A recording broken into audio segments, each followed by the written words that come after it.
गुनगुन बस सिर्फ 9 साल की थी, अपने पापा की परी। जो भी कहती थी वो रोहन के लिए पत्थर की लकीर थी। रोहन एक बाइक राइडर था।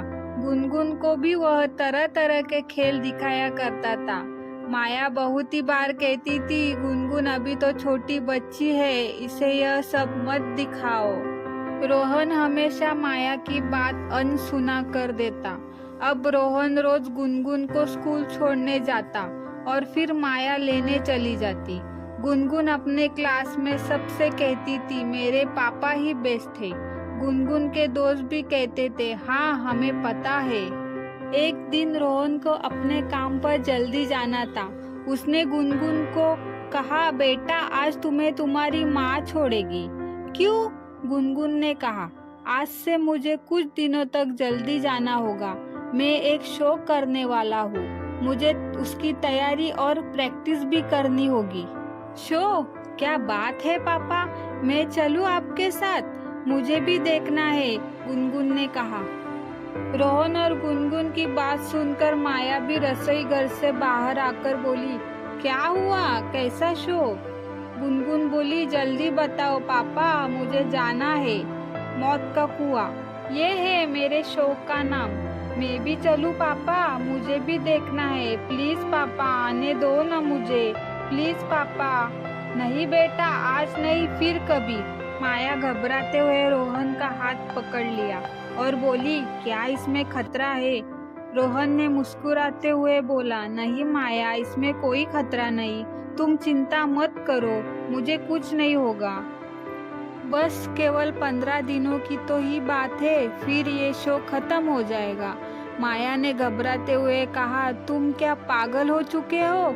ये कोई बच्चों का खेल नहीं है रोहन, इसमें तुम्हारी जान भी जा सकती है। रोहन ने माया का हाथ पकड़ते हुए कहा, चिंता मत करो, और गुनगुन की तरफ देखकर इशारा किया। गुनगुन ने झट से माया से लिपट गई और बोली, माँ चिंता मत करो, मेरे पापा सबसे बेस्ट है। फिर सब मुस्कुराने लगे। चलो पापा, स्कूल जाना है, स्कूल के लिए देरी हो रही है, जल्दी चलो।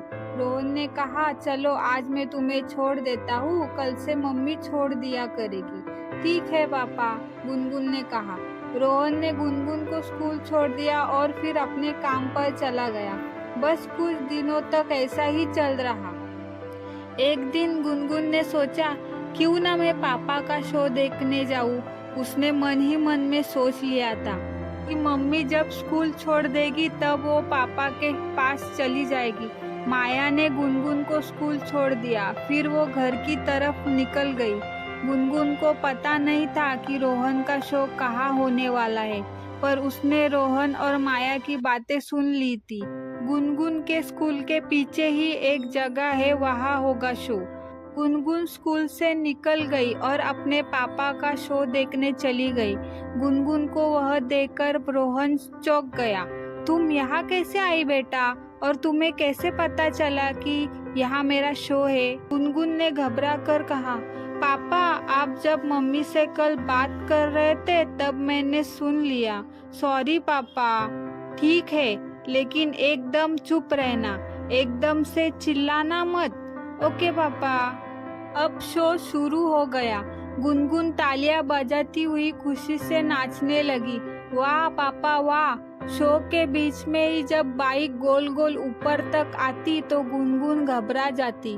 बस वो खत्म होते ही गुनगुन ने अपने पापा से लिपट गई और बोली, वाह पापा, मुझे तो बहुत मजा आया इस शो में।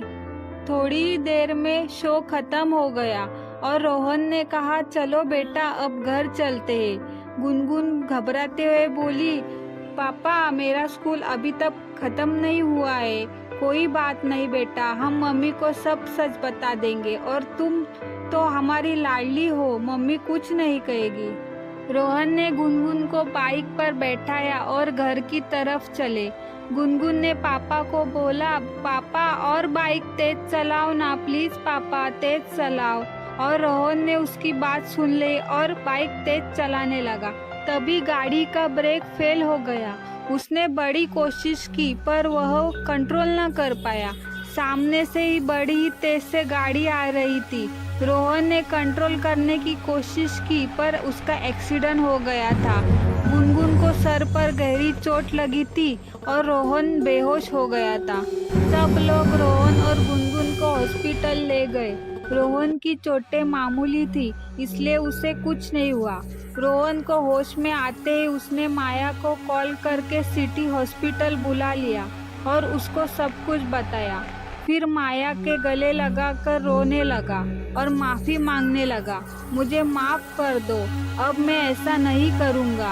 हमारी गुनगुन ठीक हो जाएगी ना? माया ने अपने आंसू पोंछकर कहा, हाँ, हमारी गुनगुन ठीक हो जाएगी, तुम चिंता मत करो।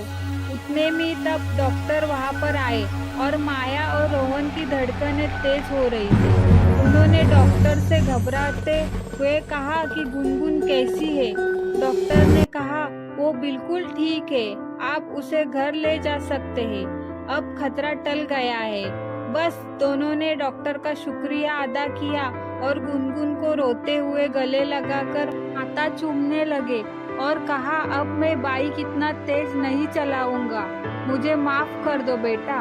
और इस हादसे को भूलकर आगे बढ़ने लगे और ये सीख मिली कि कभी भी बच्चों को सभी चीज़ों के लिए हाँ नहीं करना चाहिए।